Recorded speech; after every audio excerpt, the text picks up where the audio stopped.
BJP प्रवक्ता संबित पात्रा इस वक्त प्रेस कॉन्फ्रेंस कर रहे हैं, सीधे आपको वहीं ले चलेंगे। अलायंस में एक पार्टी कह रही है कि हम चीन के साथ मिलकर के आर्टिकल 370 वापस लाएंगे।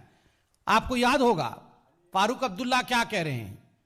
फारूक अब्दुल्ला कह रहे हैं हम चीन के साथ मिलकर आर्टिकल 370 वापस लेकर आएंगे। और वहीं एक और पार्टी है इस गुपकर अलायंस में, जहां पर महबूबा मुफ्ती कह रही हैं कि मैं तिरंगा नहीं उठाऊंगी और तिरंगा उठाने नहीं दूंगी। एक चीन के साथ मिलना चाहता है, एक तिरंगा नहीं उठाना चाहता है।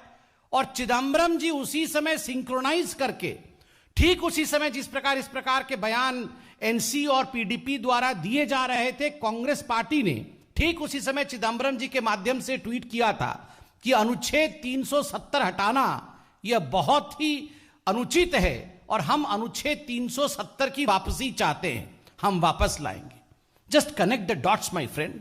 जिस दिन अनुच्छेद 370 पे डिबेट और डिस्कशन पार्लियामेंट में हुआ था, कांग्रेस पार्टी, आप याद करिए वो दृश्य, सोनिया गांधी जी इशारा करती हैं और तुरंत अधीर रंजन चौधरी खड़े हो जाते हैं और अमित शाह पर हमलावर होकर कहते हैं कि आप अनुच्छेद 370 पर हिंदुस्तान की पार्लियामेंट में कैसे डिस्कशन कर सकते हैं।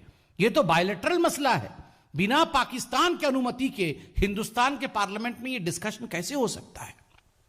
ये सारी चीजें, if you connect the dots you find that right from the day one till today everything stands connected. ये सब जुड़े हुए हैं। उस समय अनुच्छेद 370 पे डिस्कशन नहीं कराने की इच्छा, आर्टिकल 370 ना हटे, बाद में कोई तिरंगा ना उठाए, चीन की सहायता से किस प्रकार अनुच्छेद 370 वापस आए, यह गुपकर है या गुप्तचर है? मैं ये सवाल पूछना चाहता हूं। ये कौन सा अलायंस है? ये जो गुप्तचर अलायंस है, ये गुप्तचर अलायंस क्या चाहती है? ये गुप्तचर अलायंस वही चाहती है जो पाकिस्तान चाहता है। ये गुप्तचर अलायंस वही चाहती है जो हिंदुस्तान के दुश्मन देश चाहते हैं। पाकिस्तान ने हर फोरम में जाकर आर्टिकल 370 के एब्रोगेशन को लेकर अपने आवाज को बुलंद किया। पाकिस्तान हर जगह कह रही है कि अनुच्छेद 370 हटना अच्छी बात नहीं है और अनुच्छेद 370 वापस आना चाहिए। वो संयुक्त राष्ट्र तक चली गई है। और ये जो गुप्तचर अलायंस है, ये गुप्तचर अलायंस भी वही कह रही है और उसमें राहुल जी और सोनिया जी सम्मिलित है। आज मैं एक बात यहां सोनिया गांधी जी से और राहुल गांधी जी से पूछना चाहता हूं। चूंकि आप इस अलायंस में हैं, जो कहा गया एनसी द्वारा कि चीन के साथ मिलकर अनुच्छेद 370 वापस लाएंगे, जो कहा गया पीडीपी द्वारा कि हम तिरंगे को हाथ नहीं लगाएंगे और किसी को हाथ लगाने नहीं देंगे, आप इसके पीछे हैं या नहीं है? आप इनको रिजेक्ट करते हैं या इनको सपोर्ट करते हैं? आप इन वाक्यों के साथ खड़े हैं या इन वाक्यों के विरोध में खड़े हैं? मैं तो बिल्कुल सच कहता हूं आज, और बीजेपी बिल्कुल एक्सपोज करना चाहती है।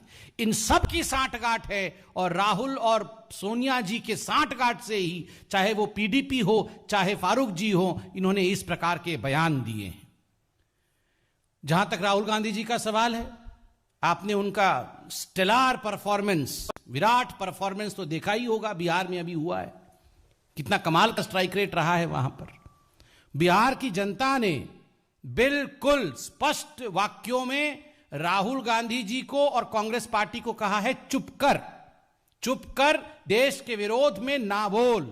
Surgical strike, air strike, article 370, चीन, इन सभी विषयों को लेकर जिस प्रकार के वक्तव्य राहुल गांधी जी ने दिया था, प्रधानमंत्री को कायर कहा था, देश को डरा हुआ, छुपा हुआ, हरा हुआ कहा था। जनता ने बिहार में राहुल गांधी जी को चुप कर कहा है और यहां आकर ये चले हैं बनने गुपकर। जिनको चुपकर कहा गया वो गुपकर बनने चले हैं। फिलहाल रुकना होगा इस ब्रेक के लिए। फौरन होंगे हाजिर कुछ और खबरों के साथ। देखते रहिए आज तक।